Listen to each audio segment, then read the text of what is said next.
नमो भगवते वासुदेवाय। तो आज हम लोग श्रीमद् भागवतम के तृतीय स्कंद के हम लोग 10वें अध्याय को आज स्टार्ट कर रहे हैं। इस अध्याय में है सृष्टि के विभाग। तो अब हम लोग लास्ट उसमें पहुंच जाते हैं जो हम लोगों ने पिछला 9 चैप्टर समाप्त किया था। तो वहाँ पर क्या कहा, ब्रह्मा जी से भगवान ने आदेश दिया कि तुम सृष्टि करो, और इस तरीके से अंतर ध्यान हो गए भगवान। ठीक है, तो मैत्रेय बता रहे हैं विदुर को। अब विदुर को ये बात मैत्रेय बता रहे हैं कि इस तरीके से ब्रह्मा जी से कहा कि तुम सृष्टि शुरू करो, और ऐसे करके भगवान अंतर ध्यान हो गए। अब विदुर का क्वेश्चन उठता है नेक्स्ट चैप्टर में, इसमें कि अध्याय 10 में विदुर पूछते हैं, विदुर उवाच अंतर्हिते भगवती ब्रह्मालोक पितामह प्रजा ससर्ज कतिधा दैहिकीर्मानसी विभु।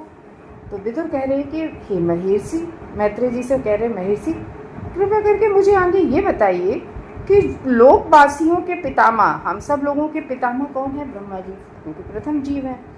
तो लोक निवासियों के जो पितामह हैं ब्रह्मा जी, उन्होंने पूर्ण पुरुषोत्तम भगवान के अंतर ध्यान हो जाने पर किस तरह से अपने शरीर तथा मन से जीवों के शरीरों को उत्पन्न किया।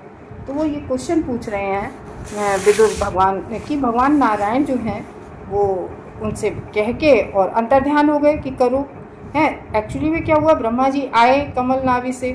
ब्रह्मा जी ने क्या क्या देखा? ब्रह्मा जी ने स्वयं को देखा, और ब्रह्मा जी ने कमल को देखा, 5 चीज़ों को देखा। ब्रह्मा जी ने देखा आकाश को और जल को और वायु को। आकाश, जल, वायु 3 चीज़ें ये, और स्वयं यानी कि जीव अपने आप को देखा, और उस नाभि कमल को देखा, 5 चीज़ों को देखा। तो ब्रह्मा जी को समझ नहीं आ रहा है कि ब्रह्मा जी को इतना समझ में आ गया 5 चीज़ों को देख के कि अब मुझे सृष्टि करनी है, लेकिन कैसे, इसके लिए वो भगवान से प्रेयर कर रहे थे। तो भगवान बता गए सब कुछ, और भगवान अंतर ध्यान हो गए। तो वही कह रहे हैं यहाँ पर, क्योंकि वो सारा भगवत तत्व तो बता रहे हैं ना मैत्रेय ऋषि विदुर को। तो विदुर पूछ रहे हैं, अच्छा भगवान अंतर ध्यान हो गए, अंतर ध्यान होने के बाद जो समस्त लोगों के पितामह हैं, और कौन महान पितामह, यानी कि ब्रह्मा जी हैं। तो उन्होंने अपनी देह से यानी कि अपने शरीर से और मन के द्वारा किस प्रकार से प्रजा की सृष्टि की हम सबकी। तो मतलब देह से यानी कि कुछ तो ब्रह्मा जी ने जो है अपने शरीर से यानी कि उत्पन्न किए, जैसे अपने पुत्रों को, यानी कि भगवान के जैसे 4 कुमार थे और नारद जी थे और सब। तो इस तरीके से, और कुछ मन से, मन द्वारा कितने प्रकार की प्रजा की सृष्टि की। तो इस तरीके से भगवान जब अंतर्निहित हो गए तो कितने प्रकार की प्रजा, मतलब कितने प्रकार की बनाई अपने इस। तो इस अध्याय, ये पूरा जो 10th चैप्टर है, इस अध्याय में काल को समझने के लिए भगवान इसमें बताया कि 10 प्रकार की सृष्टियों का वर्णन आएगा इस पूरे में। इस पूरे 10वें चैप्टर में 10 प्रकार की सृष्टियाँ का वर्णन आएगा, जिसमें कुछ तो भगवान ने सृष्टि की है और कुछ ब्रह्मा जी ने की है। तो वो हम लोग जानेंगे क्या, किस किस चीज़ की सृष्टि, किस किस तत्व की सृष्टि भगवान ने की है, फिर उसके बाद किस किस की सृष्टि ब्रह्मा जी ने की। तो इसी तरीके से ना 2 प्रकार की सृष्टियाँ मानी जाती है, एक प्राकृत, एक वैकृत। प्राकृत किसने की? भगवान ने, और वैकृत किसने की? ब्रह्मा जी ने।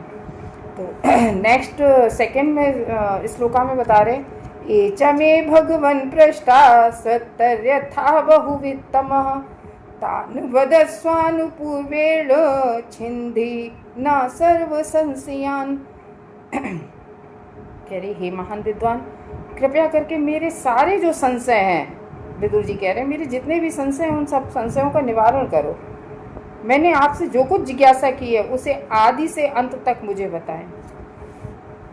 ये बहुत अच्छा श्लोक है हमारे लिए, ये कि उसे भगवान भागवतम में कहते हैं, 10th चैप्टर 10th कैंटो में भी कहते हैं, और भगवान कई बार ये बात गीता में भी आती है। भगवान कहते हैं जो मेरे तत्व को जानता है वो भगवत धाम आता है।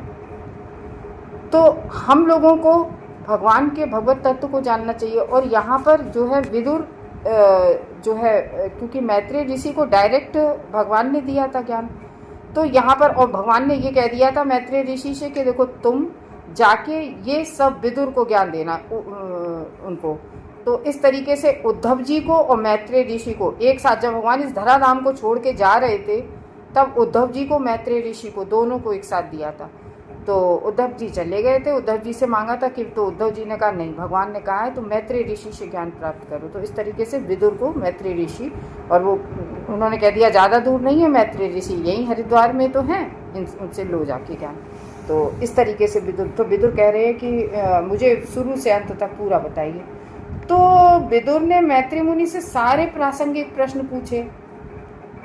वो कहते नहीं एक है कि परिप्रश्नेन, यानी कि बहुत विनम्र होके कैसे प्रश्न पूछने हैं, ये हमें दिमाग में होना चाहिए कि हमें गुरु से या अपने मेंटोर से किस तरह के क्वेश्चन पूछने चाहिए।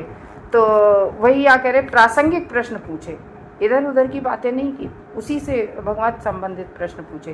क्योंकि वे ये नहीं है कि वहाँ भागवत पंडित जी कह रहे हैं तो पंडित जी बता दो कि हमारी बहू की अंगूठी खो गई है, कहाँ मिलेगी। प्रासंगिक क्वेश्चन पूछो ना, वो भागवत कर रहे हैं, वो ज्ञान दे रहे हैं, तो वही है, प्रासंगिक प्रश्न पूछे। क्योंकि वे अच्छी तरह जानते थे कि मैत्रेय मुनि उनकी जिज्ञासाओं के सारे प्रश्नों का उत्तर देने हेतु उचित व्यक्ति है। तो क्योंकि वो जानते थे विदुर जी कि ये मैत्रेय ऋषि हैं, जो हमारे जितने भी क्वेश्चन हैं उनके सारे बिल्कुल एग्जैक्टली, बिल्कुल सही आंसर, उचित आंसर देंगे। तो मनुष्य को अपने शिक्षक की योग्यताओं पर पूर्ण विश्वास, बहुत अच्छी बात है, होना चाहिए। एक तो क्या है कि हमें जब गुरु या मेंटर या किससे क्वेश्चन करने चाहिए, ये हमें देखना चाहिए, ये भीड़ में नहीं कि इसके ज़्यादा फॉलोवर हैं, नहीं, हमें जो भगवत ज्ञान दे सके उसके पास जाना चाहिए। और विशिष्ट आध्यात्मिक प्रश्नों के लिए और उस पर पूरा भरोसा करना चाहिए। तभी तो कहते हैं हमें प्रामाणिक गुरु के पास जाना चाहिए, जो गुरु शिष्य परंपरा से आया हो। और फिर उसके पास जाके इधर उधर के भौतिकतावादी क्वेश्चन नहीं पूछने चाहिए। कैसे क्वेश्चन? विशिष्ट आध्यात्मिक क्वेश्चन पूछने चाहिए। और विशिष्ट आध्यात्मिक क्वेश्चन पूछना चाहिए, और किसके पास? अनभिज्ञ व्यक्ति के पास नहीं जाना है हमें जो ज्ञाता हो भगवत तत्व का, उसके पास जाना चाहिए। तो जब शिक्षक से ऐसे प्रश्नों का काल्पनिक उत्तर मिले तो यह समय का अपव्यय मात्र है। कभी कभी क्या होता है कि हम उचित प्रामाणिक गुरु के पास ना पहुंच के इधर उधर चले जाते, तो यहाँ पर उसका उचित आंसर नहीं मिलता है। कैसे मिल जाते हैं? काल्पनिक, वो अपनी कल्पना या अपनी सोचने की शक्ति जैसा है वैसे ही आंसर दे देते हैं। तो अब यहाँ पर बड़ी अजीब सी बात है कि इसमें बीच में आ गए सूतोवाच। सूत गोस्वामी जो कि 88,000 शौनकादि ऋषियों को सुना रहे थे भागवतम, तो अब सूत गोस्वामी सूतवाच, एवं सच्चोदितस्तेन छत्रा कौसाभिर्मुनि प्रीता प्रत्यहतान प्रश्नान हृदय स्थान हर्ग। तो सूत गोस्वामी ने कहा, हे भृगुपुत्र श्री मैत्रेय मुनि, विदुर से इस तरह से सुनकर, यहाँ पर पिछली कथा के बारे में, यहाँ वो नई कथा चालू हो गई ना सूत गोस्वामी, तो सूत गोस्वामी इस तरीके से बता रहे हैं ऋषियों को कि भृगुपुत्र मैत्रेय मुनि विदुर से इस तरह से सुनकर अत्यधिक प्रोत्साहित हुए और हर वस्तु उनके हृदय में थी। तो इस तरीके से जो मैत्रेय ऋषि थे वो एक एक करके वो बता रहे हैं, क्योंकि भागवत का प्रसंग चल रहा है ना। सबसे पहले इधर परीक्षित महाराज को श्री सुखदेव गोस्वामी सुना रहे हैं, तो यहाँ सुखदेव गोस्वामी का इधर आगे प्रसंग चल रहा है। इधर सूत गोस्वामी उनके साथ सुन के गए, तो सूत गोस्वामी उधर शौनकादि ऋषियों को सुना रहे हैं, और इधर ये भगवान जो ज्ञान दे गए थे वो मैत्रेय ऋषि विदुर को दे रहे हैं। तो इस तरीके से आगे ये वहाँ पर उस जगह जो भागवतम चल रही है उसमें कह रहे हैं सूत गोस्वामी कि भृगुपुत्र विदुर ने एक एक आध्यात्मिक क्वेश्चन का बड़ा प्रोत्साहन से जो आंसर दिए, और हर वस्तु को हर वस्तु के हृदय, उनके हृदय में वस्तु थी। मतलब जो भी कुछ पूछ रहे थे उन सबके आंसर उन्हें पता थे। तो इस तरीके से एक एक करके सारे प्रश्नों के उत्तर वो दे रहे हैं।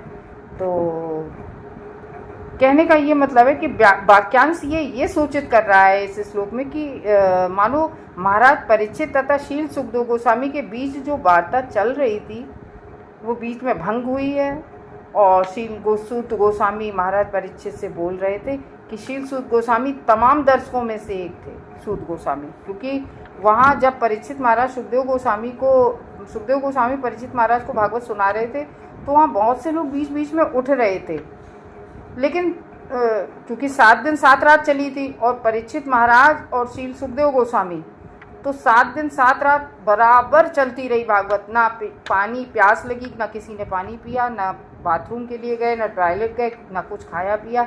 7 दिन 7 रात यूं ही बोलते रहे सुखदेव गोस्वामी। ना वो थके, ना उन्हें नींद आई, कुछ नहीं, बिल्कुल कंटिन्यूअसली 7 दिन 7 रात वो भागवतम हुई थी, क्योंकि परीक्षित महाराज के पास समय नहीं था आगे। 7 दिन 7 रात ही थे।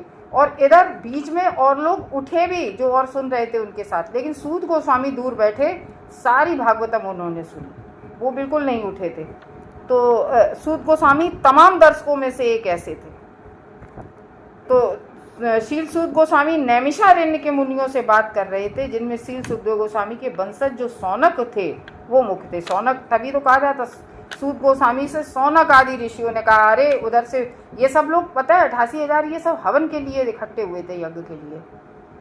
उसी समय उन्होंने सूत गोस्वामी को आते हुए देख लिया। पुराने ऋषियों को सब पता रहता था, तब फोन नहीं होते थे, लेकिन वो लोग सब जान जाते थे। तो वो जान गए कि अरे ये परीक्षित महाराज सूत गोस्वामी से भागवतम सुन के आ रहे। तो उन्होंने कहा, अरे अरे आप बहुत अच्छे आए, आप भागवतम सुनाइए।